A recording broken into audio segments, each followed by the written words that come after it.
Assalamualaikum warahmatullahi wabarakatuh. Apa kabar para penikmat channel YouTube ini? Semoga selalu diberikan kesehatan oleh Allah Subhanahu wa Ta'ala. Pada video ini saya akan melanjutkan di bagian 2 tentang tarekat Ghazaliyah. Syarat-syarat menjadi salik, kewajiban salik dan orang-orang yang menginginkan menjalankan thariqah untuk menuju kepada Allah Subhanahu wa Ta'ala. 1. Harus beriktikad yang benar. 2. Taubatan nasuha. 3. Meminta maaf dan kerelaan musuhnya sehingga tidak ada hak-hak makhluk yang menjadi tanggungan salik. 4. Belajar ilmu syariat menurut kadar. Dengan ilmu itu bisa menjalankan perintah Allah Subhanahu wa Ta'ala dan menjauhi larangan Allah Subhanahu wa Ta'ala. Hukumnya tidak wajib mempelajari selain itu. Adapun mempelajari selain ilmu syariat cukup dengan kadar keselamatannya, seperti yang dilakukan oleh Imam Ash-Shibli. Beliau berkata, "Aku telah belajar dan berkhidmat kepada 400 orang guru. Aku mempelajari 4000 hadis dari mereka.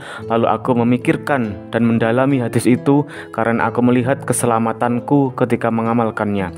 Aku juga melihat bahwa orang-orang dahulu dan orang-orang akhir semuanya masuk dalam kategori hadis itu, yaitu qala Rasulullah sallallahu alaihi wasallam, "I'mal lidunyaka biqadri maqamika fiha wa'mal li akhiratika biqadri biqaika fiha wa'mal lillahi biqadri hajitaka ilaih wa'mal linnari biqadri sabrika 'alaiha." Perjalanan salik dalam menempuh thariqah berputar dalam 3 pokok. 1. Khauf atau takut kepada Allah Subhanahu wa Ta'ala. Sumber takut kepada Allah Subhanahu wa Ta'ala berasal dari cabang ilmu. Tanda-tanda khauf adalah salik berlari menuju Allah Subhanahu wa Ta'ala. 2. Roja, berharap kepada Allah Subhanahu wa Ta'ala, yang merupakan cabang dari keyakinan, dan tanda-tanda salik yang menempati makam roja adalah mencari kepada yang diyakini, yaitu Allah Subhanahu wa Ta'ala. 3. Cinta atau mahabbah, merupakan cabang dari ma'rifat, dan tanda-tanda salik yang menempati makam cinta adalah mendahulukan terhadap yang dicinta, yaitu Allah Subhanahu wa Ta'ala, daripada dirinya, keluarganya, harta, kedudukan, dan lain-lain sebagainya. Jika cahaya atau nur ma'rifat sudah terpancar dari hati salik, maka salik akan meninggalkan kegelapan maksiat anggota tubuh. Jika salik dapat keluar dari jeratan kematian, maka salik bersyukur kepada Allah Subhanahu wa Ta'ala atas pertolongan dan perlindungannya. Salik selalu berusaha mengembalikan segala sesuatu kepada Allah Subhanahu wa Ta'ala, karena tidak ada tempat yang patut untuk dijadikan tempat mengungsi dari semua keadaan selain Allah Subhanahu wa Ta'ala. Salik selalu berdoa kepada Allah Subhanahu wa Ta'ala, minta di zahirnya dibersihkan dari semua dosa, batinnya dibersihkan dari celah, dihilangkan kealpaan darinya, dipadamkan syahwat nafsu yang digambarkan sebagai api, istiqamah dalam menjalankan thariqah. Karena cahaya siang sebagai tanda akhirat, dunia digambarkan sebagai malam yang gelap, tidur sama dengan mati.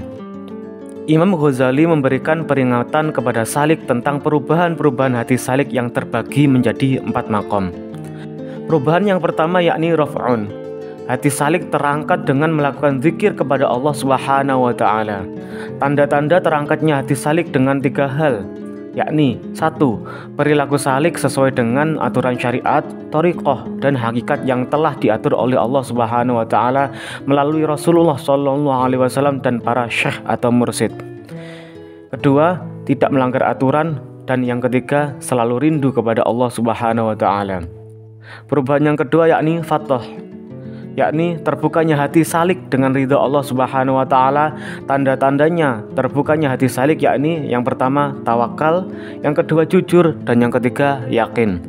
Perubahan yang ketiga yakni khafat, maksudnya hancurnya hati salik dengan sibuk terhadap selain Allah Subhanahu wa Ta'ala. Tanda-tanda pecahnya hati salik yakni yang pertama ujub, yang kedua riya, yang ketiga cinta dunia. Perubahan yang keempat yakni waqaf, maksudnya adalah hati salik berhenti atau mati dengan lupa kepada Allah Subhanahu wa Ta'ala.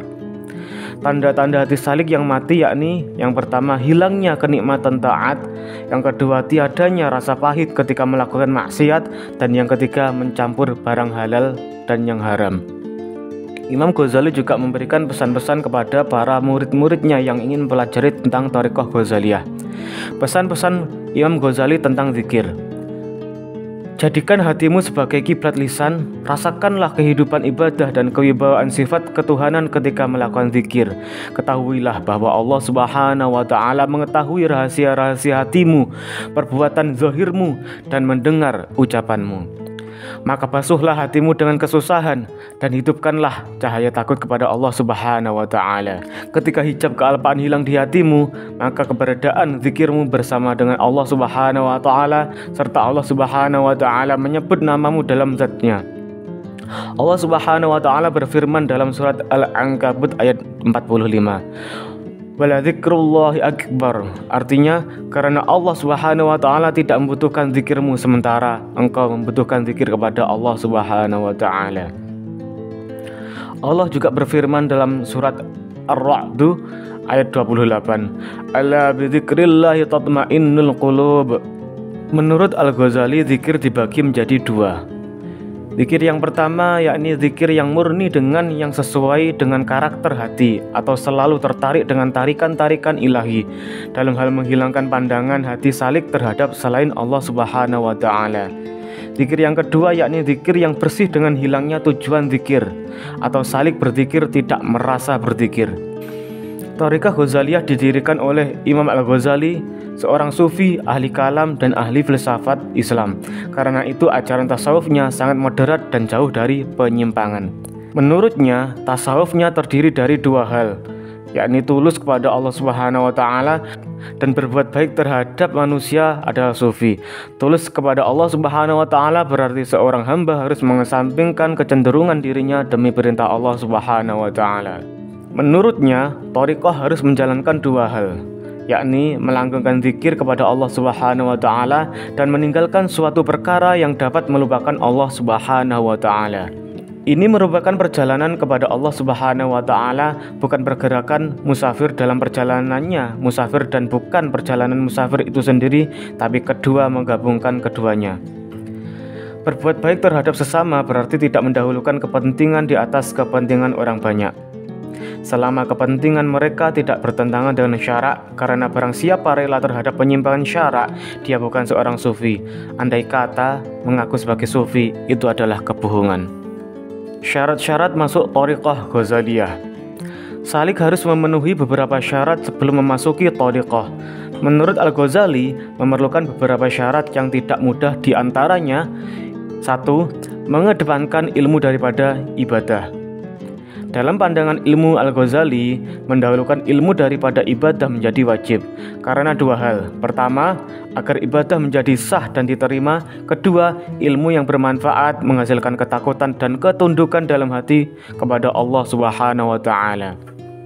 Dan hal itu akan mendatangkan ketaatan dan mencegah maksiat dengan pertolongan dan petunjuk Allah Subhanahu wa Ta'ala. Di balik dua hal ini tidak menyimpan suatu maksud dalam melaksanakan ibadah kepada Allah Subhanahu wa Ta'ala. Karena itu, ilmu yang bermanfaat harus dimiliki oleh seorang sufi. Karena itulah masih terdapat prasyarat lain. Pertama, untuk beribadah seorang harus mengetahui sembahannya. Bagaimana menyembah sesuatu yang tidak diketahui keberadaannya dan sifat-sifatnya, serta apa yang wajib dan apa yang mustahil baginya. Barangkali seseorang meyakini sesuatu dalam sifat-sifatnya dan menyimpang dari kebenaran, maka ibadah itu laksana debu yang tercerai-berai. Prasyarat yang kedua, seseorang harus mengerti apa yang menjadi kewajiban dan apa yang harus ditinggalkan menurut syarak.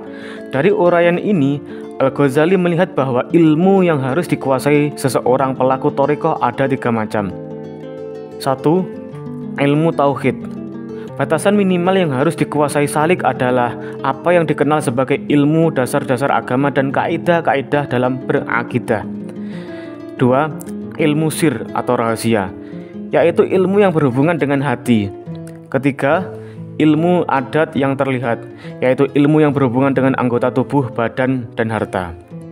Setelah Allah memberikan pengetahuan kepada apa yang wajib diketahui, apa yang wajib dijalani, serta apa yang harus ditinggalkan, seorang murid barulah diperkenankan menghadap imam atau syekh.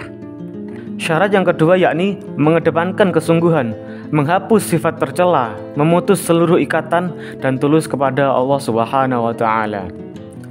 Menurut Al-Ghazali, thariqah adalah mengedepankan kesungguhan, menghapus sifat tercela, memutus semua ikatan, dan tulus dengan substansi cita-cita.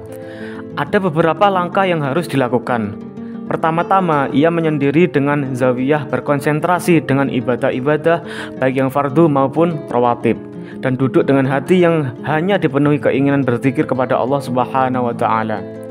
Kemudian mengulang-ulang sebutan Allah dengan lisannya secara menghadirkan segenap hati dan perasaannya sampai pada suatu kondisi tertentu.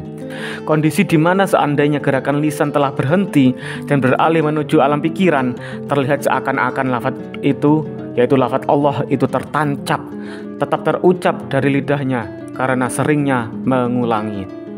Kondisi ini berlangsung sampai pengaruh lisan benar-benar hilang disusul oleh gerakan batin dan hati secara terus-menerus. Setelah itu barulah yang tertinggal dalam hati hanya sebatas makanan yang dimaksud, tidak lagi mengindahkan huruf-huruf dan struktur-struktur kalimat. Seorang murid hanya berikhtiar sampai batas ini. Setelah itu hanya berkewajiban menjaga diri dari rasa was-was yang bisa mengganggu konsentrasinya. Jika semua ini telah dilewati, ia tinggal menanti apa yang akan muncul padanya, sebagaimana terjadi pada para wali, dan itu adalah sebagian dari yang dialami para nabi. Simak dan adabnya.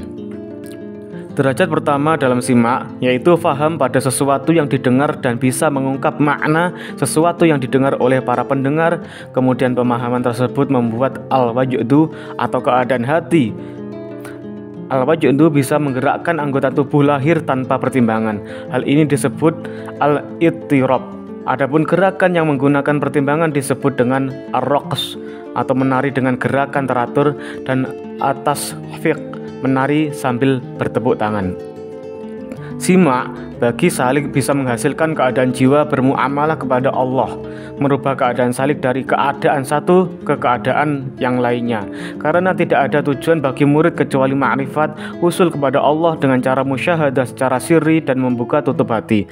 Hal-hal yang terjadi ketika salik simak, ada kalanya salik mencela dirinya sendiri, atau menerima percakapan, atau menerima sesuatu, atau menolak, atau usul, atau diam, atau mendekat, atau menjauh, atau rindu kepada penantian, atau rindu pada yang akan terjadi, atau muncul harapan, atau putus asa, atau galau, atau kesedihan, atau merasa tentram, atau bisa menerima janji.